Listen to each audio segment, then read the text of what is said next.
Good afternoon, or good morning as it happens to be for you, and welcome to my presentation on orbs, spheres, and other circular shapes as seen in Final Fantasy X and Final Fantasy X HD Remaster, released a good 12 years apart, but substantially the same game. I'm Alex Hayward. This is for my final project for English 345, Games and Worldbuilding, on Square Enix's seminal PlayStation 2 release. At the time, just Square Enix now. Once they reached that time, they were making the remaster. Our first screenshot here is, of course, of the game's title screen. Now, I'm sure you're wondering, Alex, why are we talking about shapes? Circles? What? I want to pull this quote out from a website about design to sort of kick us off and explain sort of my methodology behind constructing this presentation. Anything and everything, from elements in a photograph to a certain typography, can be analyzed in terms of shape. All the bits and pieces, insider presentations, infographics, and visual strategies are telling their own story. It's up to us to put these pieces together in a way that creatively and efficiently tells our story.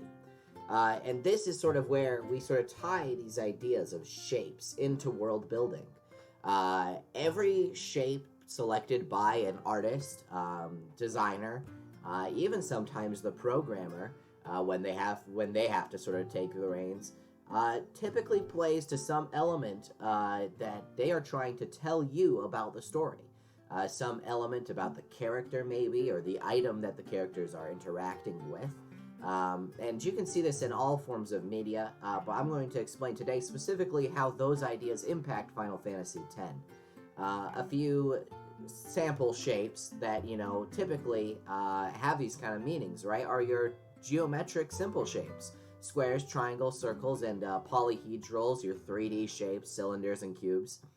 And just as an example, let's talk about the square. Squares represent stasis, stability, and strength. Or, things that could be considered sometimes boring and old-fashioned. And that sort of idea, maybe, of stasis, stability, and strength, you can see in the Tesseract in the Avengers films as just a blanket example, right? It's a cube of power that binds the universe with its stability. And those kind of methodologies of using shapes to show those elements of an item or a character is exactly what we're analyzing today. So now, question 2. Well, how many shapes are in Final Fantasy X that are circular? There are quite a few, and there are definitely more than I've listed here on this slide. But for this presentation, I would like to focus on 5 specific ones of interest. I want to focus on Blitzball, which is the sort of minigame of Final Fantasy X, but also plays a role in the story, as Titus is a Blitzball player. I want to talk about Spira, the world that the game takes place in, and the Spiral of Death that some characters mention by name, which is sort of a belief system in Spira that we'll speak about.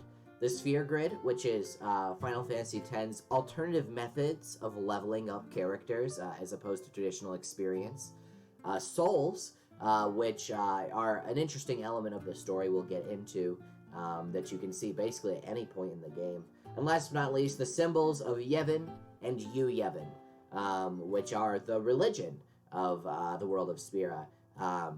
And as a warning, all of these elements have, very light spoilers, but particularly symbols of Yevin and You Yevin are going to be very spoiler heavy. For those resistant to, hearing those who intend to play this game in the future, I recommend maybe skipping to the end of my presentation about that point. I will flash up on the screen when it's time to skip to a certain timestamp to evade those.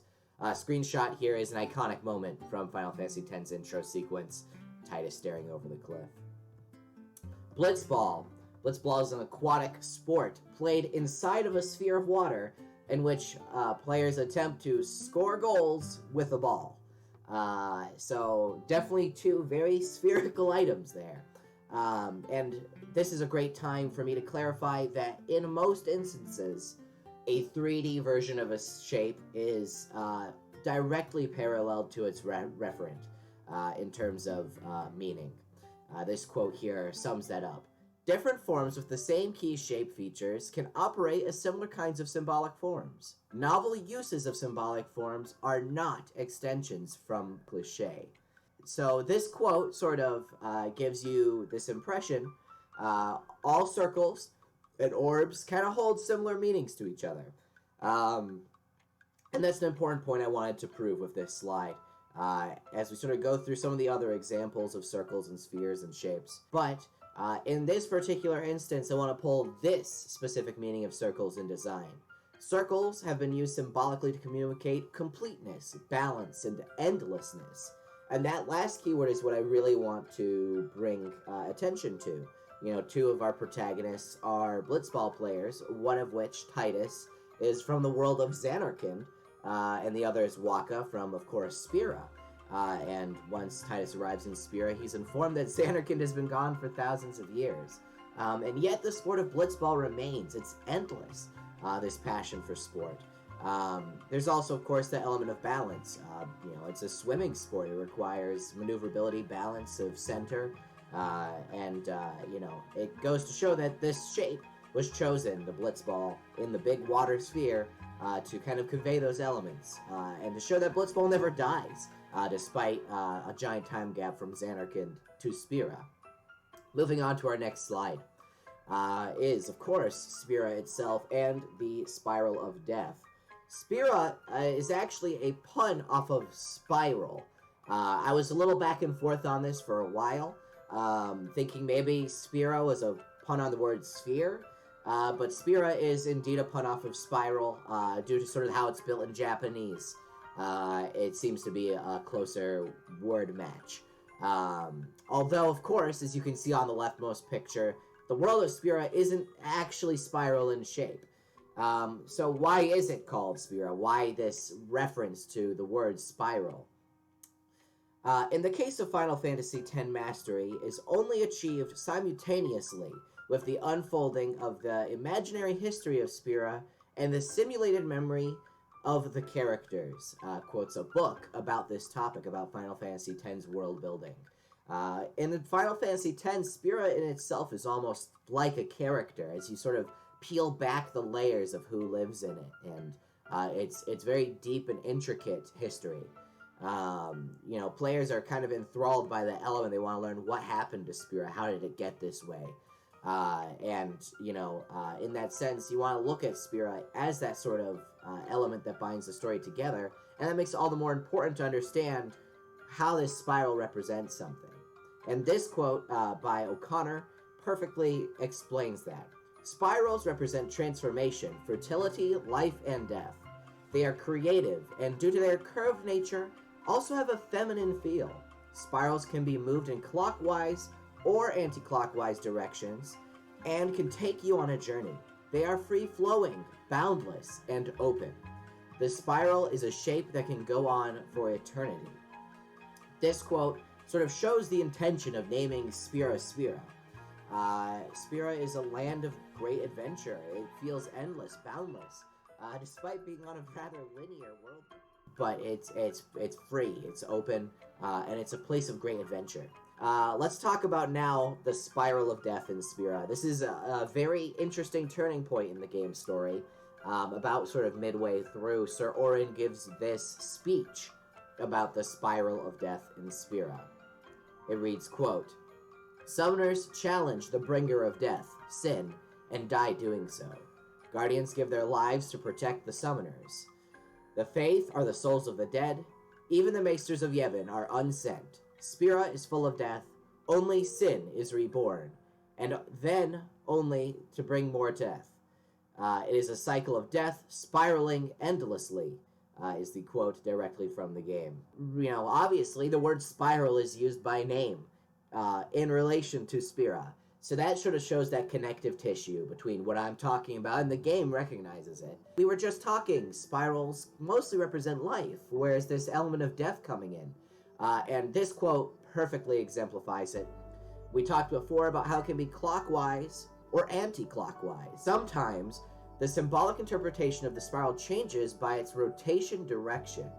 The left-handed spiral stands for the passing away, or the return to unity, returning from the outside to the middle.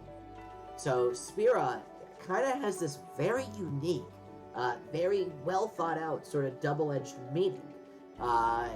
It talks about being this open world full of adventure, full of life and joy, but it is equally plagued by death. And it creates this very, very brooding almost atmosphere sometimes when you see these areas of death in Spira. So, moving on, we talk about the Sphere Grid. The Sphere Grid functions as the game's experience system. You gain action points. It lets you move across this Sphere Grid. But obviously, as the Sphere Grid's name implies, you put orbs into slots to gain abilities. This is obviously a big old circular shape. Obviously, you're talking about putting orbs in to gain power. But I want to talk particularly about the shape of the grid itself, which sort of resembles a labyrinth. On the left side, you can see sort of a classical depiction of a labyrinth shape. You might just look at it and say, like, oh, well, that's a maze in a circle. And that's sort of on point. But the labyrinth represents a little more than that. A quote here about the labyrinth from the same individual who made that image on the left. The construction stands for our path through life and man's striving towards unity and oneness. The labyrinth also embodies our spiritual and psychic journeys in the search for knowledge and our innermost being. And I can't believe, I mean, this is the most genius explanation of a video game experience system I could possibly imagine, right? You know, not only is it about gaining these experiences, but it's also about using those experiences to empower oneself spiritually and physically. That's a very clever use of a circular shape in this game that represents a great deal. Now we're going to talk about maybe one of the most prolific uses of circles in the game, because you can see it everywhere as souls. Every enemy, every character, player, or NPC dissolves into a pool of souls upon passing away, into these tiny little rainbow-colored balls of light. And it's you know, a rather important plot point, especially in this rightmost image you can see. When Lady Yuna, the party's summoner and white mage, conducts the ritual known as the Sending, which is a very spiritual dance and a very touching moment very early on in the game, when she sends the souls of many victims from an attack by Sin, the monster that plagues Spira. So why this shape? Why do the souls look this way? You know, and maybe it could be considered a cliche. I've definitely seen other pieces of media that use sort of little balls of light to represent souls. So why did Final Fantasy X follow in those footsteps? Often considered a feminine shape, circles represent things that are soft, non-threatening, natural, and maternal. I really find that non-threatening and natural element to be the most pervasive in this meaning. The souls are intangible spirits and pose no threat once freed from the monsters and fiends that bound them together when the party releases them, frees the souls to the far plane, which is the game's sort of interpretation of the afterlife. You know, these souls are pervasive throughout the game, and they are a constant show that these circles, these shapes, have rather deep meaning, as these again, intangible, non-threatening souls are shown to us through this circular shape. Now we have the symbols of Yevin and You Yevin. This one happens to be very spoiler-free. I would like to encourage you to skip to the timestamp on screen once this slide is over. I will give you a warning before I move to the next slide. And then you can just read my wrap-up to the presentation without having any spoilers about some of the deeper plot points of the game. But, without further ado, the symbols of Yevin and You Yevin. Circles are deep-rooted in religious imagery. I found this fantastic quote just about real-world religions using circles. In the Zen Buddhist philosophy, a circle stands for enlightenment and the perfection in unity with the primal principles. Circles are sometimes symbols of the Judeo-Christian God and sanctity, appearing as halos. In Chinese symbology, the circle represents the heavens. And these two images I've included here are very interesting. They are two examples of circular shapes presented in the game in areas of worship to Yevin, the god of Spira. The left one is the door that leads into the Summoner's Chambers of the Besaid Cloister of Trials, and is sort of this sacred area that only summoners like Yuna, our white mage, can enter into. You can see, of course, these doors have very ovular, circular shapes. There are symbols, of course, of You Yevin above the door there, that sort of circular eye with the tendrils coming down, maybe wing-like even. On the right, as well, you can see an image of Lady Yuna speaking of the Grand Maester of Yevin. And this even further shows these circles in exactly the light that the quote has taught us. The Grand Maester has behind him a ginormous halo, golden light piercing through it behind him. In front of Yuna is symbology that has some curly and circular shapes, but also is atop of a sigil of circular shape. And you can just see throughout this whole set of imagery that circles are a big part of how they display Yevin in this game. Now, this is where we're getting into major spoiler territory. Flashing that again on screen, feel free to skip if you would like. We are now talking about a very late game boss in the game, but I think this is one of the strongest examples of circles in the game. You fight Maester Seymour, a Maester of Yevin, in a very empowered god form.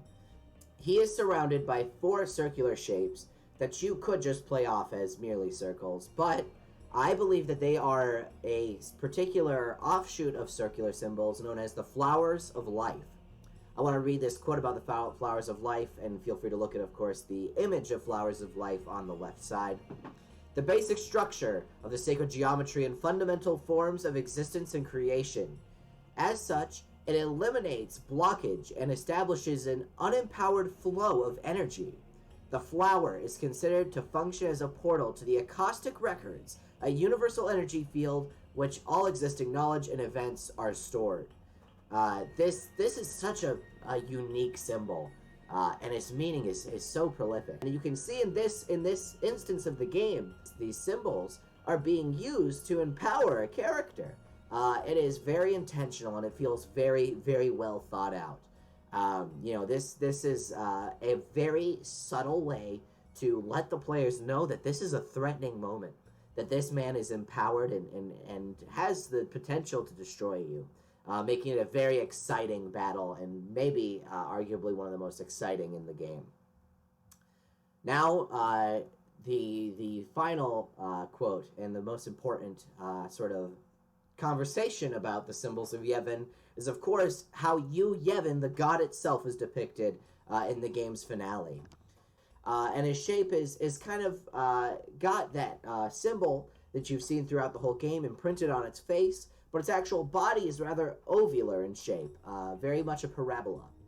And I have this quote here that relates to ovals on top of circles that I find very relevant in this instance.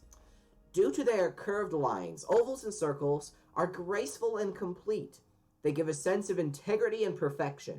They are not used as much in design for spatial reasons, but this means that when they are used, they attract more attention than their right-angled counterparts. This makes it a very intelligent choice to depict your god as an oval, because it attracts attention. It shows that this god has, spread his divine word, attracting attention.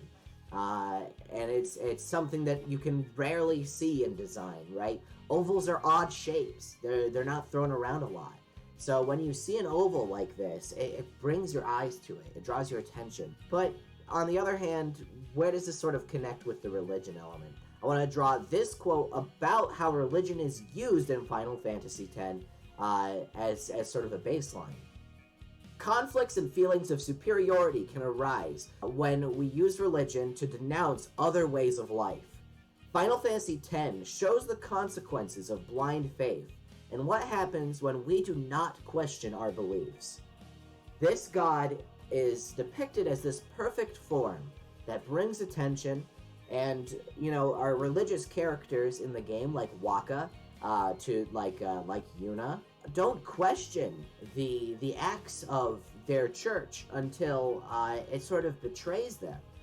in the game's late stages. So this choice to use this ovular shape shows that a way of life has been established by You Yevin that's held as perfect, but it is a false assumption due to his godhood, due to his shape, due to his form. And that is a fascinating thing that happens to coalesce with these circles, these use of shapes to intelligently deliver messages to players. So, I recognize some of this is rather cockamamie, to just say, oh, it's shapes. Look at how they're using these shapes, right? Many correlations between the native elements of the shapes sort of happen to connect. But who's to say it couldn't have been some other shape, right?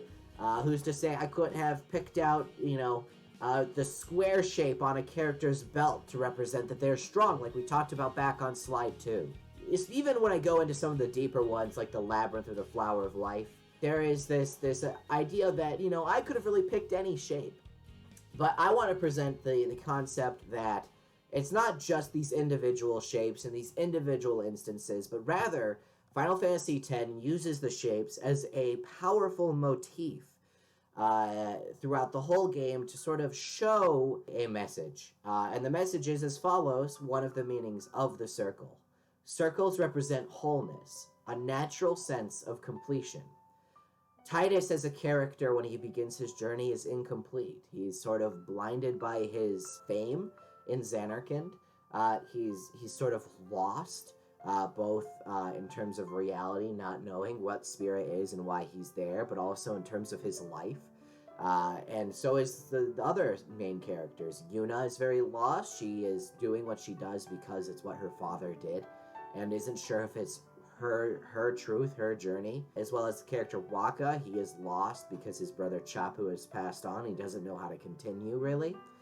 All these characters are incomplete, and by the journey's end, they find their wholesomeness. They find their completion. And every circle, sphere, orb, flower of life, and labyrinth in the game sort of echoes this idea, this sentiment. And I want to impress that every game has these choices at their core, and they really show how expressive and full of life the worlds that the games build are. This is a plus in world building, to create these motifs that are subtle and powerful, hold great meaning. This is the power of shapes in world building and in character design.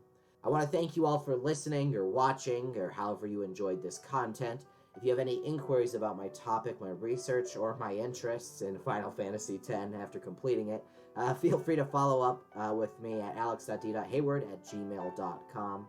And you can find all of my sources here, 2 works cited pages, and the continued, as well as, of course, the images you saw throughout the presentation were pulled from World of Long Play, as well as a few other websites. And the music you've been listening to was from the soundtrack of the Final Fantasy X HD Remaster.